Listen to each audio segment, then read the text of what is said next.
ഇതാണ് അവസ്ഥ. അങ്ങനെ നമ്മൾ വലിച്ചെടുക്കുകയാണ് കേട്ടോ. ഇതാണ് അവസ്ഥ. പിടിച്ച് പണിയായിരിക്കുകയാണ്. ഇതാൻ്റെ ക്യാം ഷാഫ്റ്റ് ബെൻഡുണ്ടോ നോക്കാൻ തിളക്കുകയാണ്. കറക്റ്റ് സമയത്ത് സർവീസൊക്കെ കറക്റ്റായിട്ട് ചെയ്യണം കേട്ടോ. ചെയ്തില്ലെങ്കിൽ ഇത് കണക്കൊരു നല്ലൊരു പണി കിട്ടും. അപ്പം നമ്മൾ വിചാരിക്കും ഇപ്പം എങ്ങനെ ഇരിക്കണമെന്ന് പറയും. ഇപ്പം എങ്ങനെ ഇരിക്കുന്നു? ഗായ്സ്, ഇത് വെരിറ്റോയുടെ എഞ്ചിനാണ് കേട്ടോ. ശരിക്കും കംപ്ലൈൻറ്റ് എടുക്കാൻ പോയാണ് സ്റ്റാർട്ട് ആവണമെന്ന് പറഞ്ഞു. അങ്ങനെ ബാറ്ററി മാറ്റി വെച്ച് നോക്കി, ബാറ്ററി ചിക്ക് ചിക്ക് സൗണ്ടാണ് കേൾക്കണം. അങ്ങനെ ടൈമിങ് അയക്കുകയാണ് കേട്ടോ. അപ്പം ടൈമിങ് കവർ അയച്ചപ്പം കണ്ട അവസ്ഥ എന്ന് വെച്ചാൽ ബെൽറ്റ് പൊട്ടിപ്പോയി. ബെൽറ്റ് പൊട്ടിയിട്ട് കെട്ടി കളിച്ചുകൊണ്ട് വന്നതാണ്. എഞ്ചിൻ സ്റ്റക്കായിട്ടാണ് കെട്ടി കളിച്ചുകൊണ്ട് വന്നത്. അപ്പം ടൈമിങ് അയച്ചപ്പം ബെൽറ്റ് പൊട്ടി കിടക്കുകയാണ്. ഇത്ര ലൂസ് പൊട്ടി കിടക്കുകയാണ് ഗൈസ്.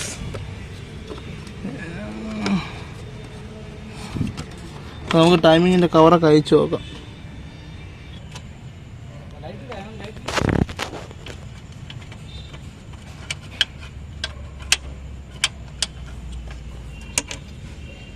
അങ്ങനെ ടൈമിംഗ് കവർ അയച്ചാണ് കേട്ടോ.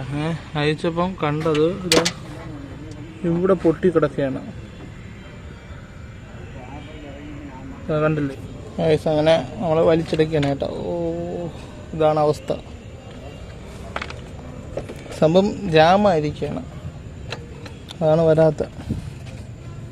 ഇതിങ്ങനെ കിടക്കട്ടെ.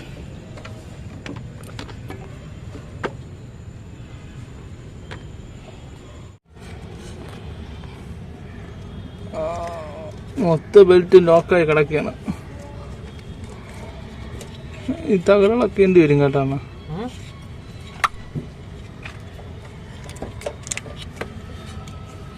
ടൈം ബെൽറ്റാണ് നിങ്ങൾ മാറിന്ന് പറഞ്ഞിട്ട് ആ സംഭവം.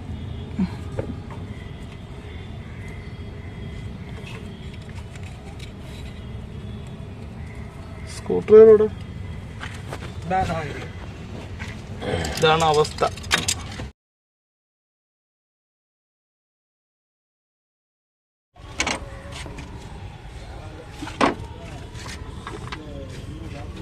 അകത്തോട്ട് കയറ്റി പിടി.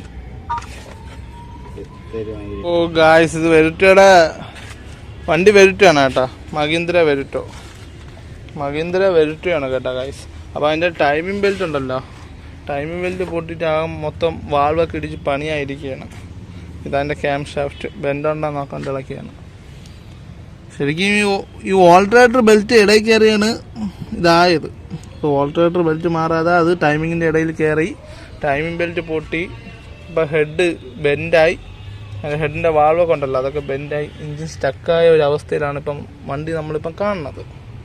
ഓ ഗൈസ്, ഇതിൻ്റെ ടൈമിങ്ങിൻ്റെ ലോക്ക് എന്ന് വെച്ചാൽ ഈ ഹോളും ഉണ്ടല്ലേ, ഈ ഹോളും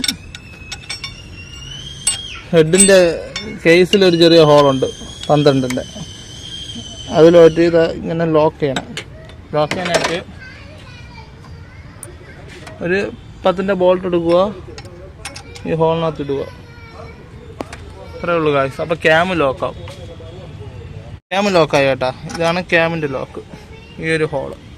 പിന്നെ പമ്പിൻ്റെ ടൈമിംഗ് എന്ന് വെച്ചാൽ ഇതാ ഈ ഒരു മഞ്ഞ മാർക്ക് കണ്ടില്ലേ, അത് കറക്റ്റ് ഇവിടുത്തെ ഈ മഞ്ഞ മാർക്കിൽ നിന്ന് ഇവിടുത്തെ മഞ്ഞ മാർക്ക് 18 പല്ല് വരും. 18 ഈ ബെൽറ്റിൻ്റെ തീത്തുണ്ടല്ലോ 18 എണ്ണം വരും. അപ്പം കറക്റ്റ് ഈ ഭാഗമായിട്ട് വരും. ഈ ബോൾട്ടിൻ്റെ സ്ട്രൈറ്റ് ആയിട്ട് ഇങ്ങനെ വരും. അതാണ് പമ്പിൻ്റെ മാർക്ക്. ഈ ബെൽറ്റിൽ തന്നെ ഈ പാടുണ്ട്. ആ ബെൽറ്റിൻ്റെ പാട് വെച്ച് നോക്കണം. ബെൽറ്റിൻ്റെ മാർക്കുണ്ട്. ആ ബെൽറ്റിൻ്റെ മാർക്കും ഈ ബെൽറ്റിൻ്റെ മാർക്കുമായിട്ട് 18 തീത്ത് എണ്ണുമ്പോൾ 18 എണ്ണം വരും. അതാണ് പമ്പിൻ്റെ ടൈമിങ്. ക്രാങ്കിൻ്റെ ടൈമിംഗ് എന്ന് വെച്ചാൽ ഇത് ടോപ്പിൽ നിൽക്കും. ഈ ഗാഡി ടോപ്പിൽ നിൽക്കും. ഈ ഡോട്ട് ഉണ്ടല്ലോ, ഈ മഞ്ഞ വന്ന് കറക്റ്റ് സ്ട്രൈറ്റ് നിൽക്കും, തൂക്കനെ നിൽക്കും. ഇത് ടോപ്പിലോട്ടും ഇത് താഴോട്ടും. ഇത് ക്രാങ്ക് ലോക്കാണ് എവിടെയെന്ന് വെച്ചാൽ ഈ സ്റ്റാർട്ടർ ഉണ്ടല്ലോ, സ്റ്റാർട്ടർ പറഞ്ഞ ഭാഗം ഉണ്ടല്ലോ, അതിൻ്റെ അടിയിലൊരു 12-ൻ്റെ ബോൾട്ടുണ്ട്.